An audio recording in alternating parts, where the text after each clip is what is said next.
Kisah Orang Kudus. Hari ini, tanggal 9 Juli. 1.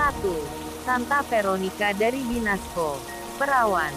Veronica adalah seorang gadis desa dan anak petani sederhana di sebuah desa dekat kota Milano. Ia mempunyai bakat dan bawaan yang luar biasa untuk mengerjakan segala macam pekerjaan, termasuk pekerjaan-pekerjaan yang dianggap tak berarti. Tugas-tugas yang diserahkan kepadanya selalu diselesaikannya dengan baik dan penuh tanggung jawab. Ia memang tidak tahu membaca dan menulis, namun terbuka kepada Allah dan kokoh imannya. Hal ini membuat dia disenangi orang. Hal itu pula lah yang menghantar dia ke pintu gerbang hidup membiara. Gadis desa ini kemudian menjadi suster di biara Santa Marta di kota Milano. Badannya yang kurang sehat karena ia sering sakit. Meskipun demikian ia tetap rajin melaksanakan setiap tugas yang dibebankan pimpinan kepadanya. Kehidupan rohaninya pun tetap dipeliharanya dengan doa dan kurban misa setiap hari.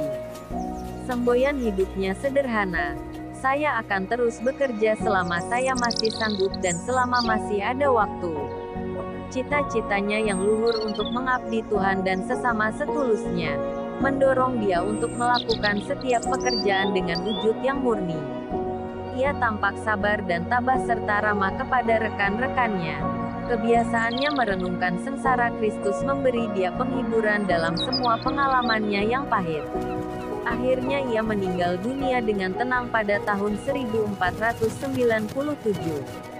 2. Santo Adrian Fortescue. Martir. Adrian lahir pada tahun 1476. Beliau adalah seorang perwira Ordo Malta dan keponakan istri kedua Henry ke-8. Karena tidak mengakui Raja Henry ke-8 sebagai kepala gereja di Inggris, ia dipenggal di Tower London pada tahun 1539. 3. Ke-19 Martir Kota Gorkum. Pada tanggal 26 Juni tahun 1572, Kota Gorkum jatuh ke tangan para bajak laut Belanda yang beragama Protestan. Penduduk memang mendapat jaminan keselamatan dan keamanan hidupnya. Namun para imam dan biarawan tahu dan insyaf bahwa mereka akan mengalami banyak hambatan dalam karyanya. Bahkan terancam juga hidup mereka. Untuk itu mereka seyogianya bersedia dan menanggung segala akibat buruk dari pendudukan itu. Mereka menyiapkan batin dengan mengaku dosa-dosanya dan menerima komuni kudus. Betullah dugaan mereka. Para bajak laut itu segera menangkap dan memenjarakan mereka. Selama 8 hari mereka diadili dan disiksa.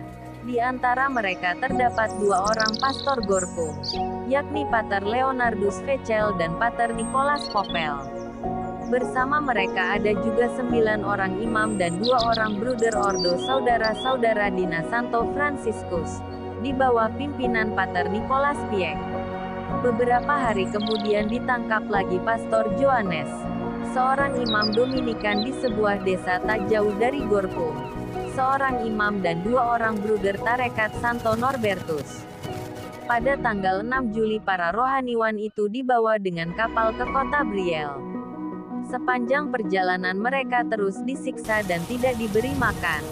Keesokan harinya kapal itu berlabuh di pelabuhan Brielle. Lumey, kepala komplotan bajak laut itu, datang menjemput mereka di pelabuhan. Mereka diolok-olok dan diarak menuju tiang gantungan yang sudah disiapkan di pasar. Mereka ditanyai perihal ketaatannya kepada Sri Paus di Roma dan imannya akan kehadiran Kristus di dalam sakramen Maha Kudus. Atas pertanyaan Lumey, seorang bruder Fransiskan dengan tegas menjawab, "Saya meyakini semua yang diajarkan gereja Katolik dan dipercayai oleh pemimpin biaraku." Pater Nicholas Piek, pemimpin biara Fransiskan itu dibebaskan karena keseganan para bajak laut itu terhadapnya. Tetapi Pater Nicholas sendiri tidak tega hati membiarkan rekan-rekannya disiksa. Ia menolak meninggalkan saudara-saudaranya sendirian menanggung penderitaan karena imannya. Lumey membujuk mereka untuk meninggalkan imannya dan menyangkal kepemimpinan Sri Paus atas gereja. Namun usahanya ini sia-sia saja. Para martir itu dengan gigih mempertahankan imannya dan rela mati demi imannya. Lumei yang sudah hilang kesabarannya itu segera memerintahkan anak buahnya untuk menggantung para martir itu di tiang gantungan. Seorang imam tua yang sudah berusia 70 tahun mendapat giliran terakhir. Para penjahat itu bimbang dan bermaksud melepaskan imam tua itu. Tetapi imam tua itu dengan senang hati menyerahkan diri untuk digantung agar dapat mati bersama saudara-saudaranya yang lain.